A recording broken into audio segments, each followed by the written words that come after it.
I'm wearing my jacket, but boss said I'm still too cold. Man, I fucked your bitch, she felt that from her head to toes. I need this guap, I couldn't care about my wrist and froze. Tryna hit that belly like home, and now your girlfriend wanna whoa. Hello, guys, and welcome to Stay in Place, the podcast. We're back with a bang. 5 months later, we're back with another episode. Joining me today is Hassan Ahmed. How you doing, sir? I'm good, Under, man. What are you saying? It's been a long time. Yeah, that's what I was just mentioning. 5 months later, obviously, first season was like consistent episodes after episode, but obviously the second season hasn't lived up to the standards. Not in regards of like views or anything, but obviously there's like other commitments, just being busy in general. Likewise for yourself as well. Obviously this has been in the talks for a couple of weeks now. We were just like, let's just come out of another episode. Obviously there's a lot of like to cover and talk about. A lot has happened obviously since the last episode back in December, and yeah, obviously for the views, we just want to put our views and opinions out there for them to obviously listen to like what we have to say basically. And obviously I'm just gonna get into things straight away. And obviously as a public know already, we are two like diehard Man United fans. So I'm gonna start with the club Manchester United. And obviously, like I said, a lot has happened since the last episode. Obviously, with the breaking news in the last month or so, with Erik Ten Hag being appointed the new Manchester United manager. So obviously, before I ask for your opinion on the whole transition of that, I just want to like, obviously go into a few things beforehand and talk about Ralf Rangnick and how the results have planned out in the recent months. And obviously with players' contracts running out in the summer, I just feel like the club's going to go through a new whole transition in order to obviously challenge for titles and yeah, just build a new foundation with obviously the new manager coming in. But yeah, like I said, before I get into that, yeah, how is it like? How is it from your perspective of obviously like the recent results and players coming out and saying all sorts of things about the club, the dressing room, Ralf Rangnick himself coming out and blaming players and giving stick to players, a lot of behind the scenes antiques going on. And Ronaldo obviously yet again saving the club, even though people are saying he's 37, he's out with it, he's out of his depth. But yet again, he's saving a club. So obviously, how are you seeing it from your perspective? And do you see the club process and progressing with the obviously the appointment of Ten Hag? I mean, first we got we got to start off with Ralf Rangnick. I think we got to give him a lot of credit because what he has come to, there's a lot of toxic happening in the club. There's so many leaks coming out in the club about this player not playing, this player doing this and that, and he's dealing it pretty well, to be honest. I think him calling out the players, the board. First, if he's calling out the players, I love seeing that because these kind of players have been getting away with it so much through Ollie. Tried to get through him, but he's not having none of that. He has a strong core, which I like, because now the players know that they can't step out of line because they'll be called out.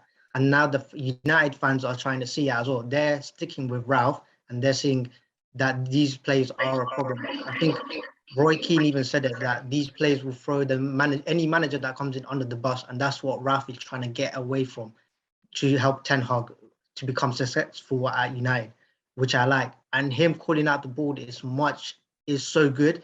I love it. Every time this guy does a press conference, I'm just hearing, you might not want to hear it like a lot of negativity, but sometimes you need to hear it. Like, we try to blame this manager, these players, but the board have to take responsibility as well. I think he came out saying, he went to the board saying, can we at least try to sign a player in January or even on loan, a striker? He's trying to prioritize, and they said no. So we can see that this board is completely useless. Like, how can you not give a man who's coming as, I know that he comes in as an interim manager, but you got to at least back him, because if you think about it, Ronaldo is 37. Yeah, he's banging in the goals, but he can't do it in and out all the time.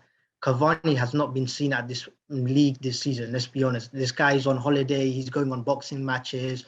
Like, what's the point? We lost Martial on loan to Sevilla. Rashford's not performing. I think there's something wrong with this guy. I called it out last season. And if he doesn't perform this season, just sell him. With the Greenwood situation, we all know what's happening there. So you got to give him credit in terms of Ralph, because he has to work with the likes of Ronaldo, Elanga, who just came in from the youth, Sancho, who's new to the Premier League, which he's done okay, but he's growing in confidence. So he has only really had to work with those front three, because every game you always see is Sancho, Ronaldo, Elanga. And then you have like Rashford, Lingard on the bench, but they're not really doing as much. So for me, I love what he does in terms of press conference, calling out what needs to be called out. And the players are seeing it right now. They have no hiding place under Oli now. Before, Oli used to keep them in his little pocket and make sure that the players don't get blamed for anything. But Ralph, he has no friends in this club. He's doing what the fans want to see, is what get United back into winning ways, winning the big trophies, competing with Liverpool, with City. That's what we need. We need someone who's ruthless, and Ralph is that guy who's ruthless. Whether you like it or not, these players are now knowing they got to turn up. Either you want to be at the club or you don't want to be at the club. If you don't want to be at the club, there's the door. Get out. If you want to be in the club and fight for this club, listen to Ralph, listen to Erik, listen to those two in particular. Yeah, and just touching on your point, obviously in regards to Ralph Rangnick and how obviously stable he is and how like honest he is.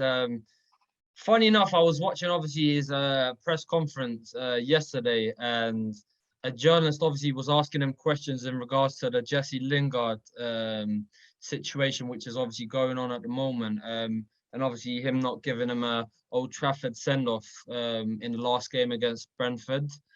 And obviously the journalist himself was obviously relating this to like problems regarding obviously United, the club. And obviously what I love about Rangnick was like he's just very honest with his answers. He was like, obviously, if there wasn't problems, I wouldn't have been here in the first place. Oli would have still had his job. That's the reason why I'm here. So obviously solve these problems.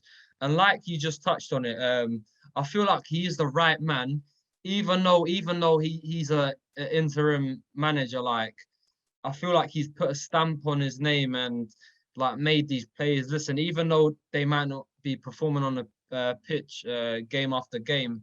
You can see a huge difference. So obviously with Oli, they were leaking a lot of goals, but obviously since his takeover, United have conceded less goals. So I feel like from that point of view, I feel like he has improved things. But yeah, hopefully, obviously with the appointment of Ten Hag, I feel like things will change. Obviously, Ten Hag is known for his attacking football, obviously high press, from the likes of obviously Pochettino, who used to play similar football when he was obviously Tottenham manager in the Premier League. But in terms of Ten Hag, have you seen much of his football? I know we've seen like Champions League games against the likes of Tottenham, but in terms of his style of play, have you seen much of it? Are you like impressed with his skills, and do you feel like his style of play is going to suit Manchester United? Well, can I start off with saying that we got King Erik, the Dutch king, is coming to Old Trafford. Number one choice. He was my number one choice. I'm so happy with this signing. In terms of watching him, in terms of his style of play, mostly Champions League game, but this season when he was announced, I have been watching a close eye on the Ajax game. And what I love, I think it was a cup final, even though they may have lost it to PSV. What he does is so good. It's like attacking football. He's always on the touchline, which I like, shouting at his players, ordering, any player who's out of line, he goes for the throat. He doesn't care. He cares about winning, which I love. And I feel like that's what United need in terms of, you need someone who's got that core in them. And I feel like Erik's got that core in him right now. And he just cares about doing his job in terms of winning big trophies. I think he even said it. he only celebrates 24 hours, and then the next day is back into the training ground, working on the next game, which I love, because you can tell that's a winning mentality a manager has. And I feel like we may have not had that since maybe Mourinho. We haven't had that since Mourinho, because Oli wasn't that guy. He didn't have a winning mentality. Ralph has that winning mentality, but I feel like he has the wrong set of group of players. If he had the right set of group of players, I feel like we would have seen a different game under Ralph. With Erik, he knows before signing with United, he demanded this and that from you in terms of transfers, in terms of talking about players' contracts, in terms of style of play. And I feel like what he has done at that interview when he was being interviewed by United is great, because we finally got a manager that wants to run the club. I'm not saying he has full power, but he has some powers, and he has a bit. He wants to be involved in that. He wants to be in the transfer, because I remember if we used to spend so big on players like Di Maria, Falcao, Memphis Depay. Like, these were all wrong signings at the wrong time. With Erik, he's going to have a plan in terms of he's going to look at this player, and if it fits his system, he'll say, let's go purchase this. I mean, I think we're linked with Declan Rice in the summer all the time now, and he's worth 150 million. And I think there was a rumor saying him and Ralph said no to the United board. We're not going to splash that much, which I love, because if we're being honest, Harry Maguire, 80 million, Wan-Bissaka, 50 million, Dan James was 29 million.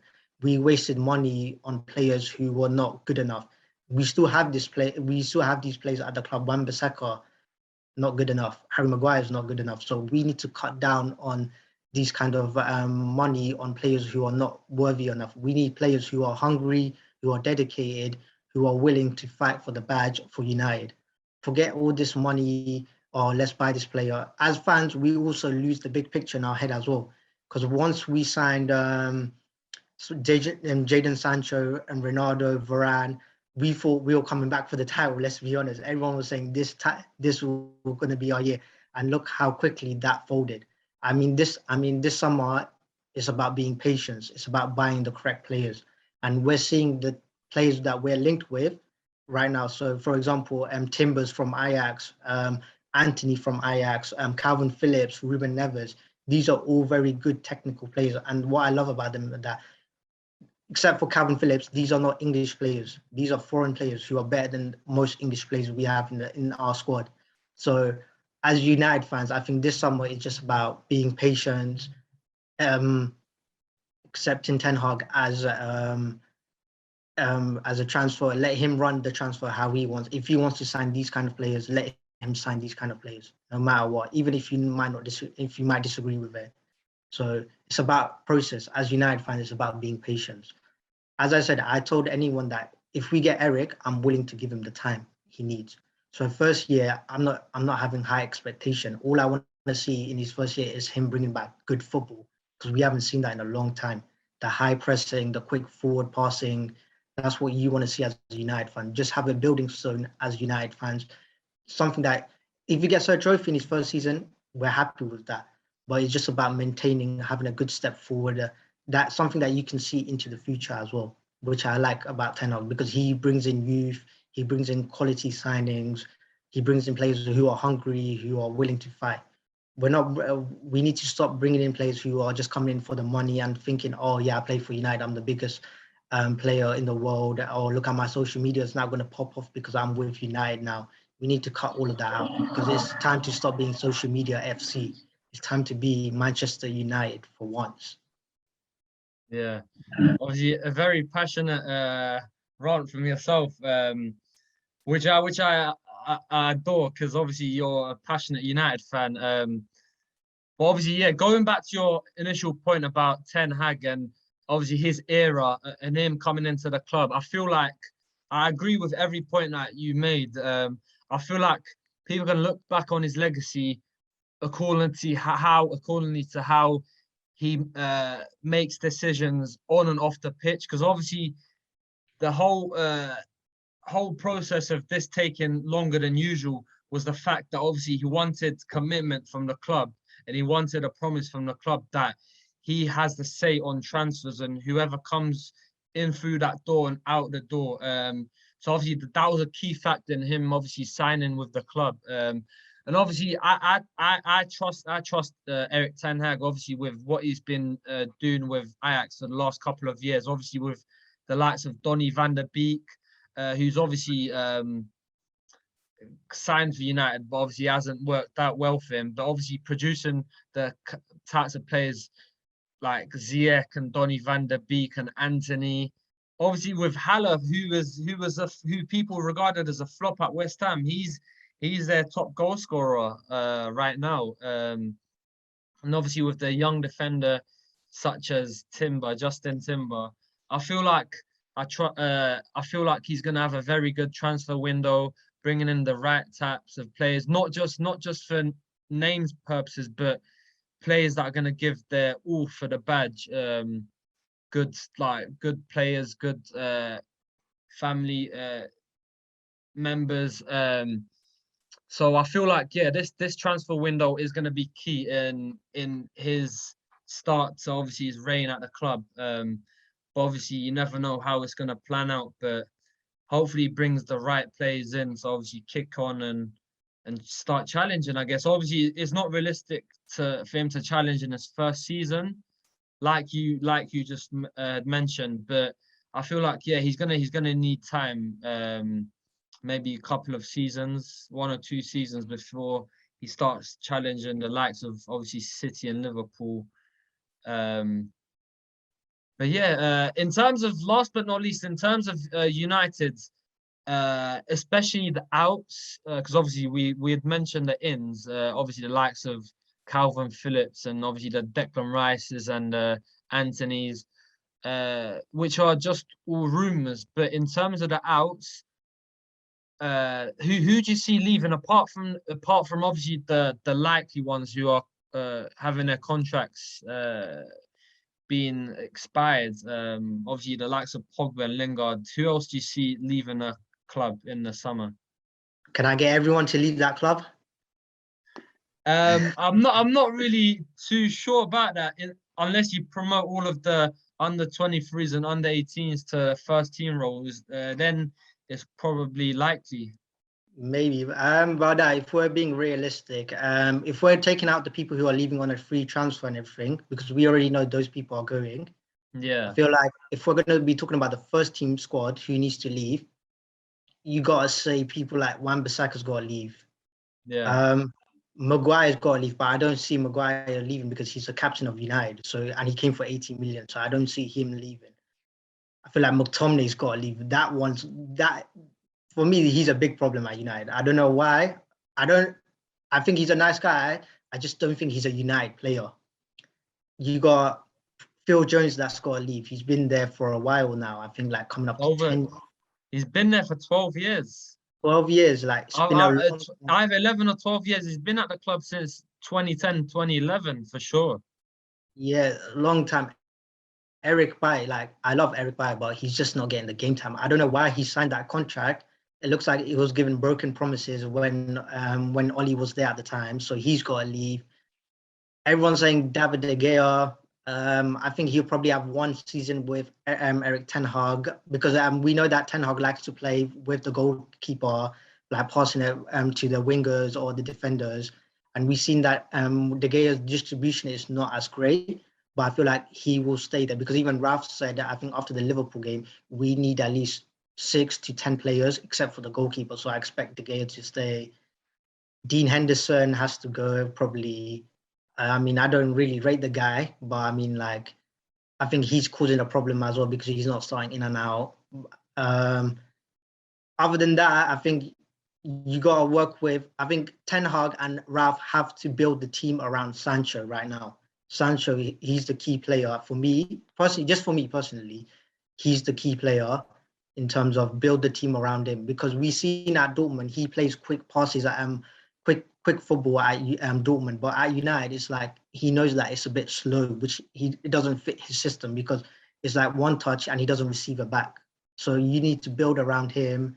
Feel like probably give the youth, let them go out on loan. Like, people may hate me for saying it, but Elanga maybe needs to go out on loan. Garnacho probably needs to go out on loan. Hannibal, I love Hannibal, but I feel like he needs to go out on loan. So there is a lot of areas that he needs to work on. But the players for me that you would keep under Ten Hag is probably De Gea, Varane, Sancho, Ronaldo, Bruno, even though he already signed a new contract and that was approved by Ten Hag. So it looks like Ten Hag did want to keep him. I hope that he transforms Bruno into what he has done with Tadic, because we remember Tadic at Southampton, and now look what he's doing at Dortmund. I mean, at Ajax. So I hope he can do something the same as Bruno. But yeah, man, it's just about, for me, it's like now that Ten Hag has come in, for me, I'm patient with him. I mean, I'm happy to see who he doesn't want, who he does want. I mean, if he wants Ronaldo gone, I'm happy for him to say Ronaldo needs to go, because for me, I need a manager who's ruthless, who has a core as well, just to say, I don't care how big of a player you are, I don't care about your social media. If I don't think you fit my system into playing the United way, then I want you gone. And I think as fans, you got to accept that, because now you got a manager that ain't going to take anything for granted. He's there to win, because at the end of the day, he's the one who's going to be criticized by the English press and by the pundits like Gary Neville, because we all know that Gary Neville, Roy Keane, they're not happy with Ten Hag coming in, because they really wanted Pochettino to come in. Rooney wanted Poch as well. But we find, I feel like the board have finally listened to the fans and given us Ten Hag. So it's just about being patient, just seeing it's just building blocks. Just let it build it. It doesn't matter if his first season doesn't go well. He's just there to build, and we have to accept that as United fans. We can't be saying, oh, we're the biggest club in the world and we should be fighting for the league and that, because if you're being realistic, we keep going backwards every year under Van Gaal, under Mourinho, under Oli. We just gone back, and the expectations are always too high. Sometimes you got to be realistic as a United fan and be like, let's just take a break from here. Let's try be like Liverpool, build and build slowly. And look where Liverpool are right now. They're fighting for every trophy they want now. So if with United, it's just being patient, and I just hope our fans are just patient with Ten Hag. For me, I'm patient. I have no expectation next season. I'm just hoping that he tries to bring attractive football back, and maybe a trophy in his first season to give him a little boost. But if he doesn't win in the first season and he brings back the good football that we see, I'm happy with that.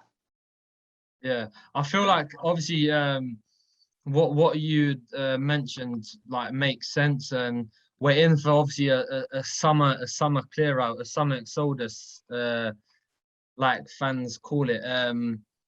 But yeah, patience is key. From obviously a fan's perspective, patience is key. We can't expect too much from the man. Obviously, it is going to be his first season. Obviously, he's going to take over from July, and obviously, hopefully, have a good pre-season. Bring in a few good players. Obviously, get rid of the ones that don't want to play for the club or have their contracts running out. I feel like he just needs good characters in the dressing room. He needs leaders.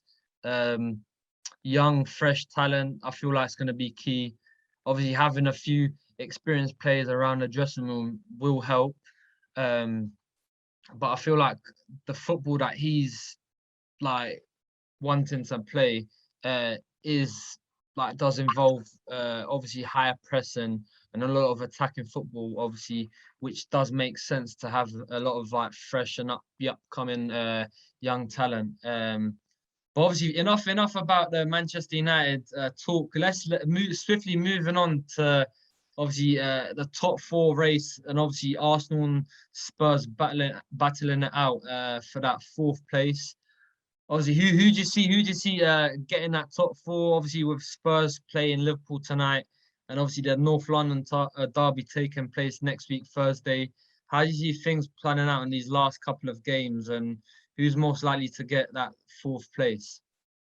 Oh, the top four is always interesting. I mean, it's always in and out. Both teams are always inconsistent. One wins, the other loses. The other loses, the other wins. For me personally, I would want Tottenham to get that top four, just because of the rivalry we have with Arsenal, and it's quite big, the rivalry we have with Arsenal. But I feel like if you're looking at it, the thing that stands out for me for the top four race is the two managers. It's Arteta versus Conte, and I feel like Conte just has that little edge on Arteta in terms of experience, in terms of football knowledge. I feel like this North London derby that's coming up very soon will be the key. Whoever wins that will get top four. I think whoever draws, if there's a draw, I feel maybe Arsenal could edge it because it gives Arsenal that little boost. As well as we know that we don't know how the game's going to go tonight. We can probably see if Spurs draw against Liverpool and Arsenal win against Leeds, that could be a good result for Tottenham because, I mean, going to Anfield, I think they're playing at. Yeah, it's at Anfield, yeah. Is going to be quite key. If they get a draw, I think that's a great result for them because Anfield is a tough place to go. But personally, for me, I would love to see Spurs just get that top four. Then, because I don't need to hear all that Arsenal talk in the summer about them getting top four or anything like that. Yeah. Obviously, good luck to both sides. Obviously, a lot of fans are against Arsenal. Most are preferring Spurs. But yeah, good luck to both teams. As it's a podcast, we are neutral here. So obviously not going against any other club. But yeah, good luck to both teams, and whoever gets top four obviously deserves it and will be in the Champions League next season. Quickly moving on. Obviously, Liverpool going through the Champions League past Villarreal, and obviously City losing to Real Madrid, and obviously Liverpool, who are in line with possibly making history by winning the quadruple. So how do you see that planning out? Do you see them like winning? Obviously they've got the Carabao Cup in their bag. Do you see them adding the Premier League, the FA Cup, and the Champions League to that? I pray that this does not happen because Liverpool is our biggest rival, and if Liverpool win the quadruple, we will never hear the end of it. If they do win it, I think you would have to class them as the best team in Premier League history, maybe better than the Invincible. I don't know. I'm just saying that because no one has ever won the quadruple at the time. And if Klopp does it, I mean, you can't really say they're not the best team to ever do it in the Premier League. But from a United point of view, I mean, will be very hard to take in Liverpool winning 4 trophies because even though they're our biggest rivals, it's like you don't want to really see that.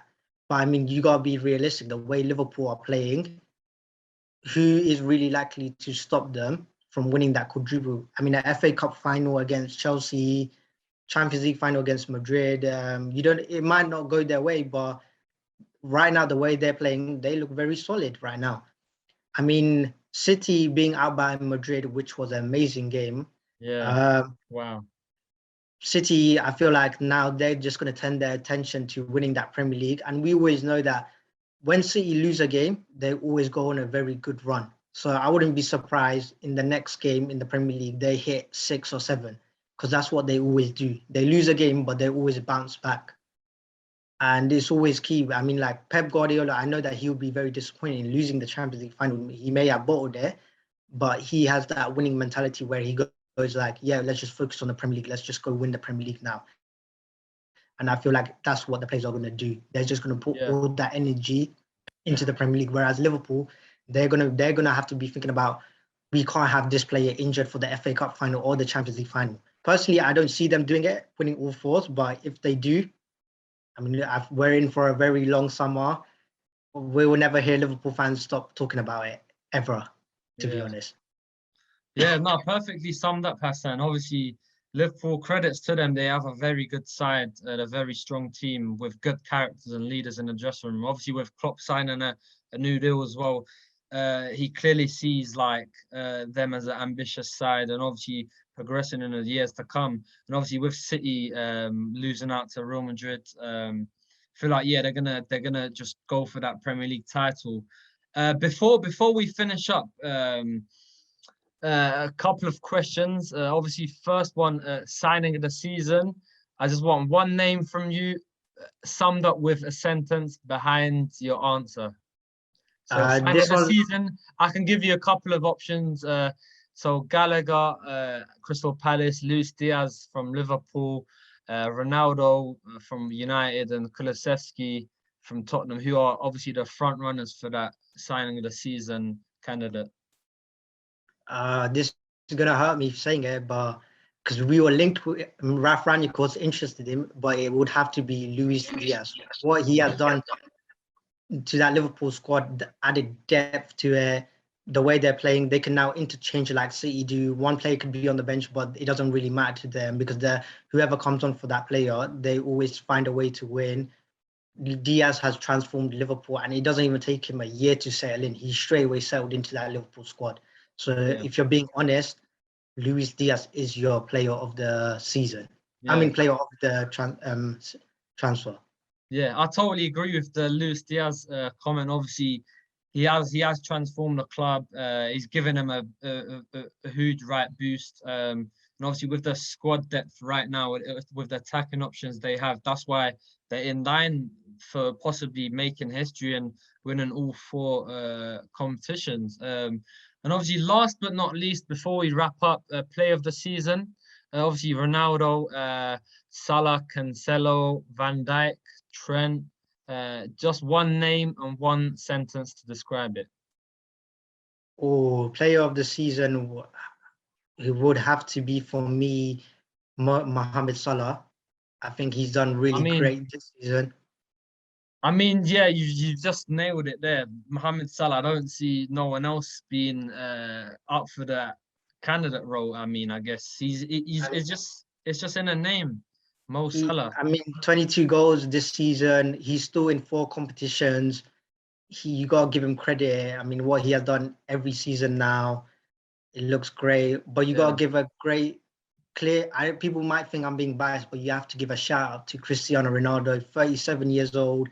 I think 17 goals in the Premier League. People telling us that he's finished, he's washed. I mean, the guy just proves his haters that he's always there. Yeah. But yeah, Mohamed Salah for me. Mohamed, yeah, definitely. Okay, Hassan, thank you for joining me today. It's time to wrap up, and hopefully we might be back with another episode before the season ends. If not, we'll see you guys next season. Thank you for watching. Please like, comment, and subscribe. We are out. Peace. I'm wearing my jacket, but boss said I'm still too cold. Man, I fucked your bitch, she filled that from her head to toes. I need this guap,